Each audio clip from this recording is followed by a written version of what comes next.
provide context otherwise lacking from literally every other review of this comic I have read to date, I have to first take a rather labyrinthine interlude into Batman's complicated relationship with the Shadow, stretching all the way back to the golden age of comics and pulps. You've been warned, so if you want to bamf the fuck over to the body of the review, there's a timestamp link in the description. By all means, click like the Dickens. But for those who actually give a shit, let's give her a fucking whirl, shall we? The year was 1940, and the Shadow was king shit of all Christendom. Invented on radio in 1930 and immortalized in pulp form the following year, by decade's end, Walter Gibson's Avenging Spectre had comic books, coloring books, a pulp magazine so successful it had to go bi-monthly to meet demand, 2 movies and 3 more, along with 2 TV series in the works, a massively successful Columbia film serial, the highest rated radio drama on the air, and the highest rated anything on Sunday evenings. Costumes, board games, decoder rings, adjusting for inflation. Fuck, even not adjusting for inflation, the Shadow was bigger in the 30s and 40s than Batman, Spider-Man, name your fucking hero are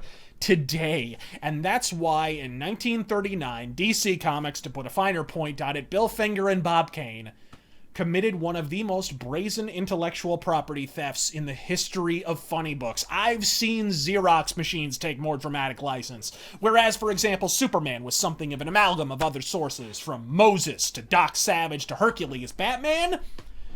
Well, I've alluded to it in the past in my Shadow series of videos, without going into any great depth, admittedly, but, well, as a Batman fan, let me just confess my deep disappointment at the true origin of one of comics' most enduringly popular characters. Batman's first appearance in 1939, The Case of the Chemical Syndicate, is not, as Bill Finger suggested in the Steranko History of Comics, a mere takeoff of a Shadow story. Upon further inspection, it is a one-to-one adaptation of a Shadow pulp from 1936, entitled Partners of Peril, swiping the exact plot, often line for line, and exact dialogue, often line for line. You might initially believe Bill Finger is the primary offender here until you crack open the book in question and notice that he is actually ripped off exact fucking artwork from the pulp in question. Now, I grew up with Batman the Animated Series. I had the fucking jammies, folks, but that is plagiarism by any reasonable metric. Fuck, it's plagiarism by any unreasonable metric. Worse still, it makes a liar of the traditionally well-respected Bill Finger, who has always told the story that Batman was envisioned first, then plunked into this haphazardly adapted Shadow story at the last minute. The problem? I'm hovering somewhere around 100 Shadow pulp stories that I've read in my backlog, and growing. Of those 100 or so stories, Partners of Peril is literally the only one where the Shadow is repeatedly compared to a bat. The phrases bat or bat-like are used no less than 7 times, which for a short 60-page pulp story with full illustrations is a metric fuckload of bat shit. Meaning basically Bob Kane just took the suddenly bat-like Shadow and turned him into a fucking bat. Whoa, cut it the fuck out, Bob Knob. You're blinding me with your boundless creativity. Partners of Peril is also noteworthy for being one of only a handful of Shadow pulps that were not written by the Shadow's creator, Walter B. Gibson, but instead by the equally excellent Theodore Tinsley, who was hired to lighten the load after the book went bi-monthly. And if you're wondering why DC was never sued for the mimeograph job, there's your fucking answer in all likelihood. Walter B. Gibson knew his own material damn well. He even wrote about it later, and he sure as shit knew who Batman was, even once describing him as, and I quote, a clowned-up version of the Shadow.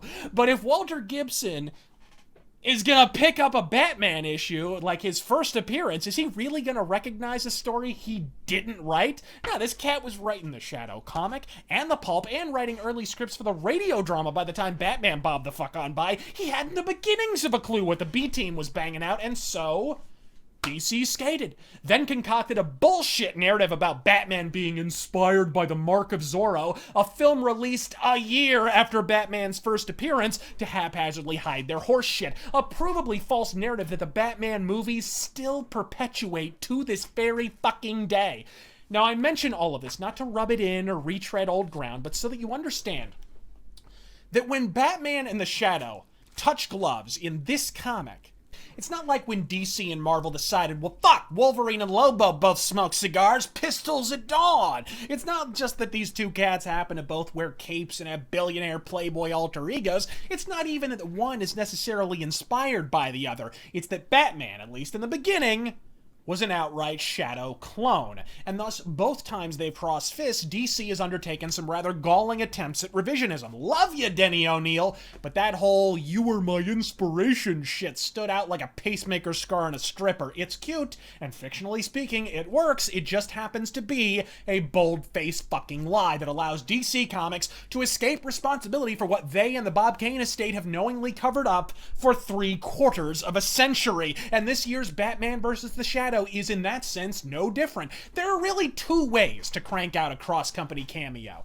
In the first, you have the two universes collide, often facilitated by some Deus Ex Machina motherfuckery like a time machine or the same metatemporal black hole Alan Moore's talent disappeared into 20 fucking years ago. And in the second, you can whistle the fuck past the glaring inconsistencies and feign as if the two sincerely inhabit the same universe. DC's excellent TMNT vs. Batman crossover took the former approach. The Shadow vs. Batman, which for the sake of expediency I shall now refer to as Shadowbat, I think I just named a Liefeld character, comes down decisively on the latter, featuring fumbling attempts to seamlessly weave the Shadow into the core narrative of Batman as if he was there all along. From a rather ham-handed League of Shadows tie-in between Lamont Cranston and Ducard, to something of a repetition of the 1986 Shadow graphic novel Blood and Judgment, with elderly former Shadow agents awkwardly wedged into Gotham's high society as if they were simply always there from the beginning. And what else would you expect from the writer of Batman? From the moment DC and Dynamite unfurled the knowledge that the crossover would be helmed by what is basically Batman's old creative team, I knew the story would be Bruce Wayne's Wangfest. And I wasn't fucking wrong. Wayne is wallpapered across every available inch of this comic. With that said, it kind of works in the book's favor. The Shadow isn't some dude playing dress-up in a Party City unitard. He's an elemental force of inviolate vengeance. Cold, remote, mysterious, histrionic, as he should be for a character who was literally created and written by a trained fucking illusionist. Every time you think you have the answers, Walter Gibson inadvertently creates the fucking question. My operative point being that the Shadow should be seen sparingly and felt constantly, a looming oppressive presence that haunts the waking hours of all he opposes. It's a portent of things to come that in this comic, he happens to be haunting the goddamn Batman. Batman takes exception to this, and with good reason. If you're in Gotham and your name begins with "the," there's a 9 in 5 chance you're gonna grow up to be a larcenous dicknob with comically oversized crime props. The net result? The Shadow, perhaps owing to the fact that he's a new toy Scott Snyder gets to play with, is regarded with deference and respect. He isn't shown, but he is at all times and in all contexts omnipresent. If there's one weak point, it's not so much the artwork, although I won't lie and say it's precisely to my taste, but specifically the colors. The line work is crisp, rife with stellar gesture work that pops from every panel, but for a story about the two darkest heroes in all of comics, next time hold the fucking pastels, princess. I mean, sure, there's the muted grays and blues of the Arkham sequence, but that, mild as the spoiler alerts, that Shadow reveal at the very end looks like Tammy Faye pressed her T-zone to the fucking page. I've eaten bags of tropical Skittles with a moodier color palette. Look at this shit! Compare that to the exceptional Death of Margot Lane miniseries from late last year with its monochrome blacks, whites, grays, and muted reds. It makes you want to fucking weep. Final verdict: a bedrock solid start. I won't blow smoke up your ass and say it compares to the exceptional Denny O'Neil crossovers from the 70s, but as modern takes go, it's an intriguing yarn with less than intriguing art. Who knows where it'll go from here? The Shadow, dude.